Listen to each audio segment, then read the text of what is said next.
When they opened the door, the 6 students were still there.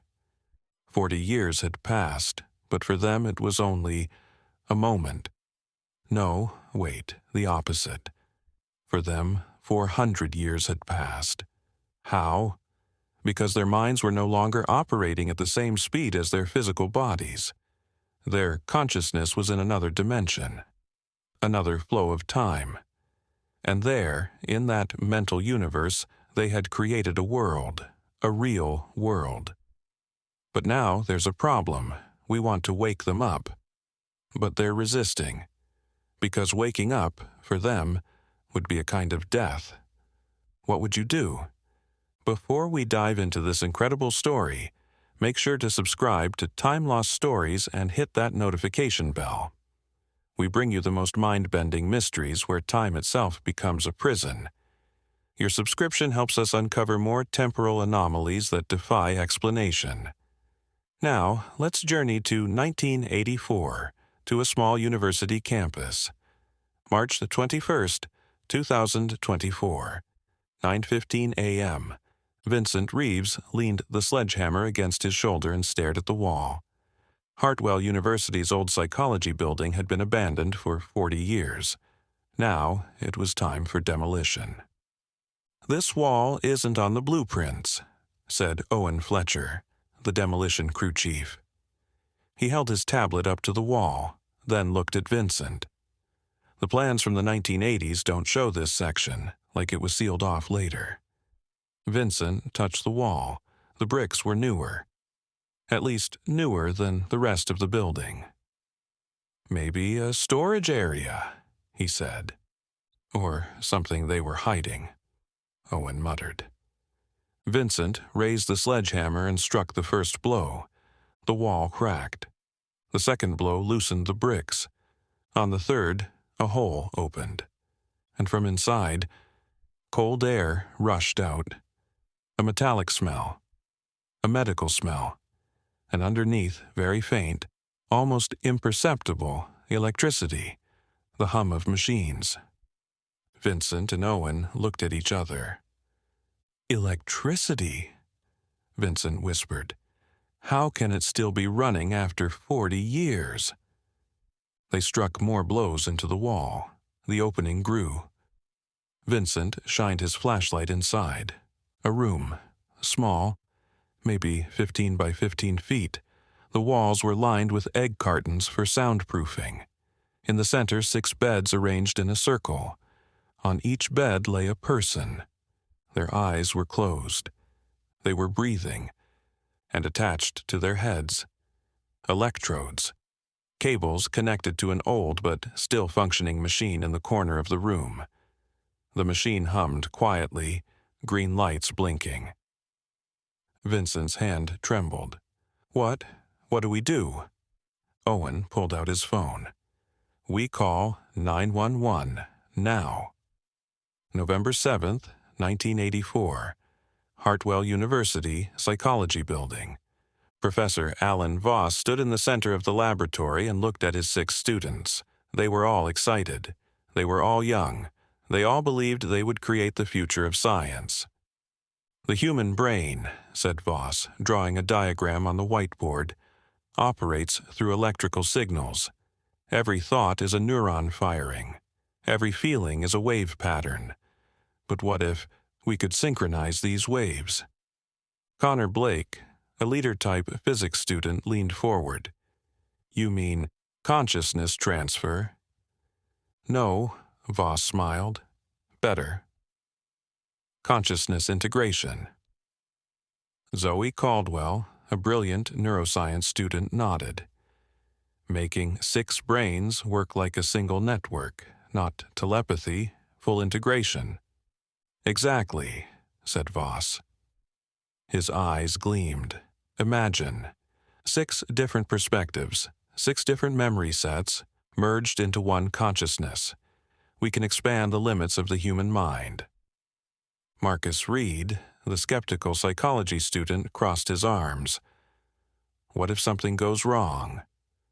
What if one person's consciousness takes over the others?" Voss waved his hand. That's why we're doing this in a controlled, isolated environment. Only 30 minutes, then we separate everyone. The risk is minimal. Iris Donovan, an artistic-souled philosophy student, asked in a soft voice, "How will it feel? Being inside someone else's thoughts?" "You'll have to experience it to find out," said Voss. Kyle Mercer, the tech genius, checked the machine. "The EEG synchronization device is ready. It'll match wave frequencies and reduce consciousness barriers."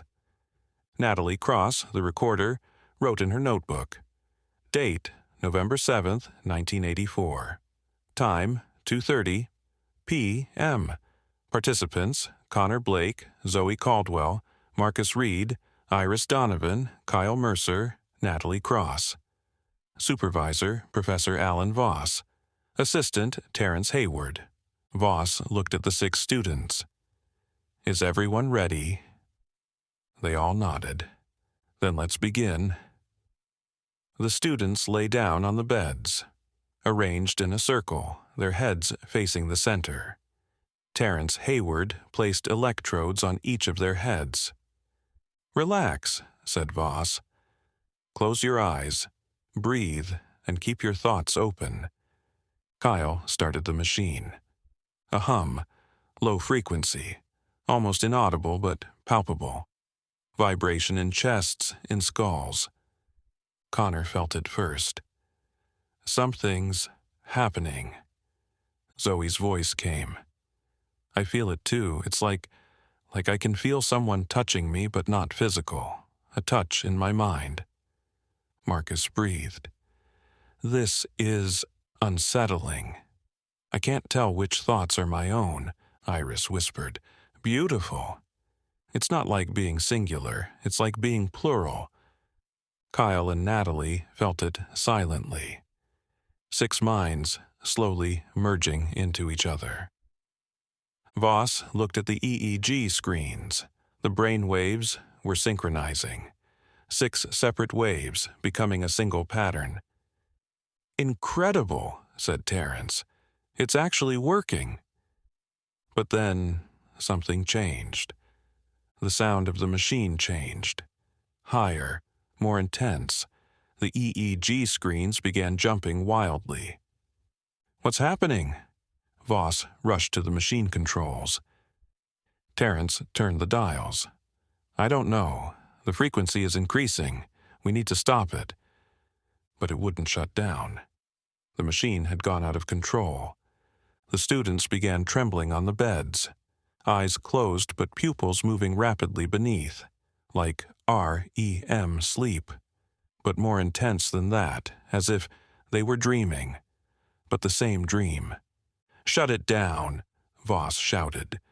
Terrence pulled the plug. The lights went out. The machine stopped. But the students didn't stop.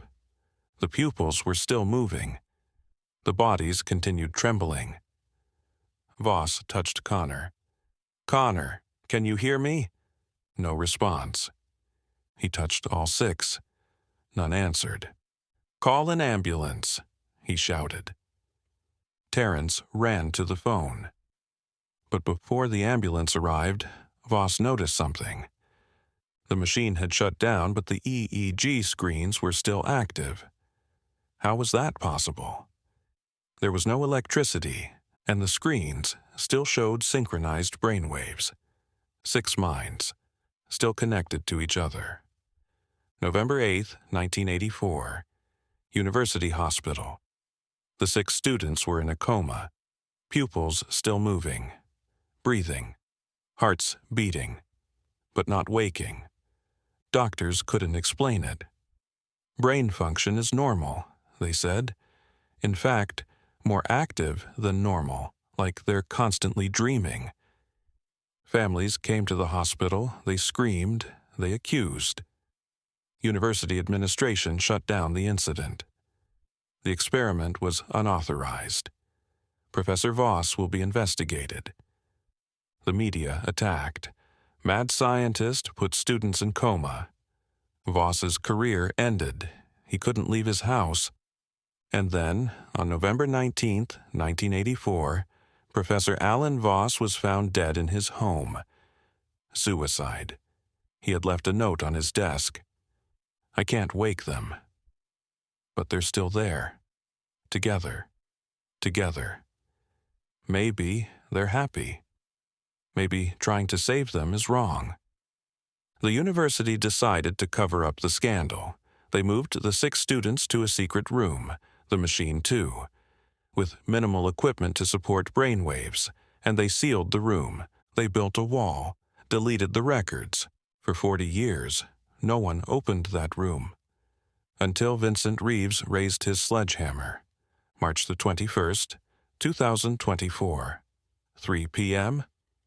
Hospital teams filled the room. Dr. Elizabeth Park, a neurologist, looked at the students. Amazing, she said quietly. 40 years have passed, but they haven't aged at all, like time hasn't affected them. Vincent stood in the corner watching. How is this possible? Dr. Park looked at the EEG screens. Brain waves, still active, and still synchronized. 6 people, but it's like they're working as one brain. Can they wake up? Dr. Park took a deep breath. I don't know, but before we try, we need to understand what happened. The next day, Vincent went to the university archives. He searched through old records. Most files from 1984 had been deleted, but he found one box. Inside, notes in Professor Voss's handwriting. November 7th, experiment successful. Consciousnesses merged, but something went wrong. Machine went out of control. Frequency too high, couldn't separate them. November 8th, students in coma, but brain activity higher than normal, constant REM. Like they're dreaming together. November 10th, I realized, their consciousness separated from the physical world. Their minds are now in their own universe. And in that universe, time flows differently. November 12th, I calculated, our 1 hour is approximately 10 hours in their mental universe. If this is true, days have already passed for them. November 17th, horror. If my calculation is correct, within 10 days, years will pass for them. Can we bring them back? Will they want to come back? The last page, written the day before suicide. Perhaps I should leave them. Perhaps they're happier there. Even if 40 years pass in the real world, for them, it will be centuries. They'll build a world, and I can't destroy it. Vincent trembled. March 23rd, 2024. Dr. Park proposed an idea. We can communicate through EEG, convert sound waves to brain signals and send them to their consciousness. Vincent hesitated. What if we disturb them? Or finally get an answer? Equipment was set up. Dr. Park spoke into the microphone. Connor, Zoe, Marcus, Iris, Kyle, Natalie, can you hear me? I'm Dr. Elizabeth Park. You've been in a coma for 40 years. We want to wake you up. Silence. Then, the EEG screens fluctuated, and a voice came, very faint, through static, but comprehensible. No. Dr. Park was shocked. What did you say? The voice came clearer, Connor's voice, but deeper, more weary. Don't wake us. Vincent leaned forward. Why? Why don't you want to? Another voice. Zoe. Because we have a life here. Marcus. For you, 40 years. For us, 400 years. Vincent's breath caught. 400 years? Iris's soft voice. We built a world, cities, communities. We have families, children. Kyle. Here we developed technology, created art. We have a civilization. Natalie. And all of us are growing old together, but happy, truly happy. Connor spoke again. If you wake us, you'll destroy that world, our family, our children, our life, all of it. The room fell silent. Dr. Park looked at Vincent. What do we do? For the following days, the team debated. Some said we should wake them. This isn't real. It's an illusion. We need to bring them to the real world. Others said, but it's real to them. They've lived 400 years. Who are we to destroy their lives? Vincent thought through the night and made a decision. March 28, 2024. Vincent sat in front of the equipment and spoke. Connor, Zoe, Marcus, Iris, Kyle, Natalie, I'm Vincent Reeves, the architect, the person who found your room. I want to offer you something. We won't wake you up, but we'll give you a chance. We'll upgrade the machine, strengthen the power source, protect the room so you can stay there forever. Silence, then Connor's voice. Why? Vincent smiled. Because I understand who you are. You're not just 6 students, you're a civilization, and I have no right to destroy a civilization. A long pause. Then 6 voices spoke together. Synchronized. In harmony. Thank you. 10 years later.